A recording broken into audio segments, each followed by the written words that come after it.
friend told us that we could get a nice and shiny box from your store. Uncle Meng already told me about it. Thank you both for saving him. Many of the best goods in our store were found by Uncle Meng. If anything were to happen to him, it would be impossible for us to continue doing business.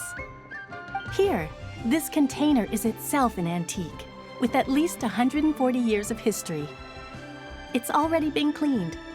Will it do? Yep. It's great. Hang on a moment. Could we borrow one other thing? Sure. Please help yourselves. As long as it's on our shelves. Traveler, this clay pot looks really awesome. If we use an antique as our mixing bowl, we should be able to make a great snack. It's done! The one and only sugar-frosted slime! Carefully now. Into the box it goes and dust it over with a bit more powdered sugar. Oh, yes. You might want to use these 2 freshly picked flowers as decorations, too. Woohoo! It looks beautiful! Great! Now that we've put all that we've got into this box, let's go to the Jade Chamber to see Ningguang.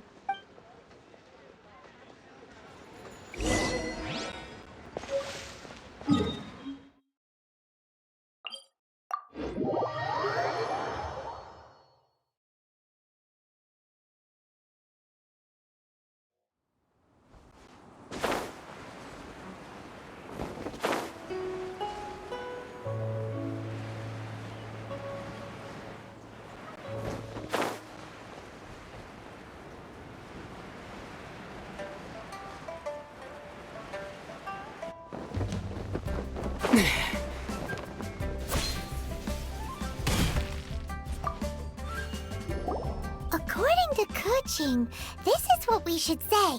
Excuse me, do you sell the moon here? Yes. How many would you like? It's not convenient to speak of numbers here.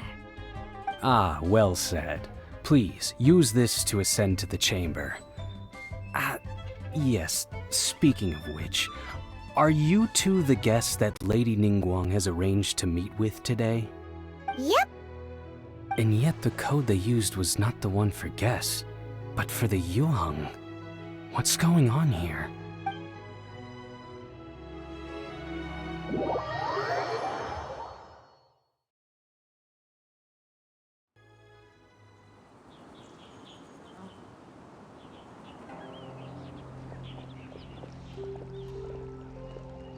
I've been waiting for you, returnee from Joyun Karst.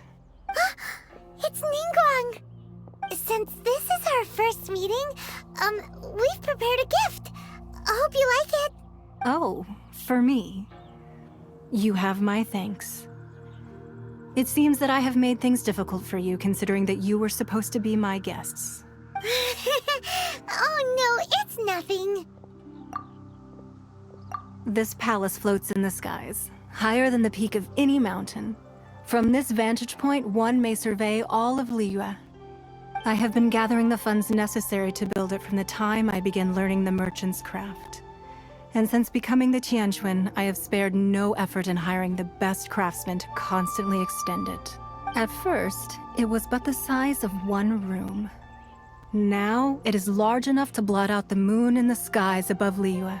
One day, I believe it will overshadow all 7 nations.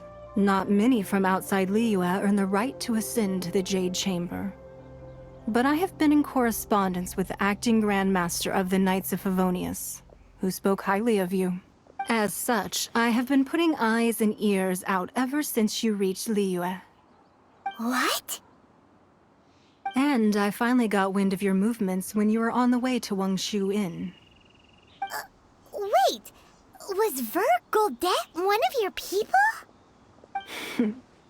Just Vergoldet? No. Everyone at Wangshu Inn is one of ours. At the Guizhang Ballista, yes? You weren't peeking on us from the skies the whole time, were you? I fear that peeking would have been a little difficult from this altitude. Our eyes and ears are more than sufficient. You two are very interesting people, after all. It would be natural to take an interest. Well, I wouldn't expect you to trust us, considering that you have had far more interactions with the Adepti. The reason I invited you here was to clear up some misunderstandings.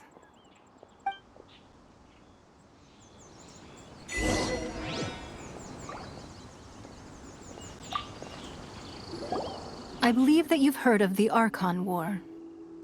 Many gods used to walk this earth, and many long wars were fought between them that did not abate until 2,000 years ago. Much blood was shed, and many lives were lost. In the end, only 7 victors remained standing in Teyvat. They built cities and nations on the corpses of the vanquished, and thus began the era of the 7. You can see Goyun Stone Forest from here, I trust. It is no natural rock formation. Those are giant spears of rock hurled by Rex Lapis during the war. Beneath the spears lie those cast down by Rex Lapis in those days, gods that failed to seize the title of Archon. Not only is it true that gods may die, but so too has the membership of the 7 changed over the last 2 millennia. Rex Lapis's passing is an unimaginable disaster for Liyue, but the Order of the 7 will not collapse simply because of that. Another Lord of Geo will arise sooner or later. Yet, how are we to forget Rex Lapis? When that time comes, the relationship between the people of Liyue and the gods and Adepti will surely be different from before. Even in a new era, the Liyue Qixing remain Rex Lapis's former subjects. Do you really think us capable of having played a part in his demise? Of lacking the foresight to see the certain repercussions? That day at Yujing Terrace, it was also very sudden. Even I was caught completely off guard. You were there, you no doubt saw. But our enemy has long lain hidden within the harbor. If we do not act against them now, they will surely gain the upper hand. Hiding the Exuvio was a necessary maneuver to take the initiative back, to play the spider while our foes scurry about. Who's this enemy you're talking about? What do you think, Traveler? Huh? What are you two talking about? Well answered. The scenery out here is fine indeed, but the wind is a little strong. Our preparations to receive guests within are complete, so please, this way.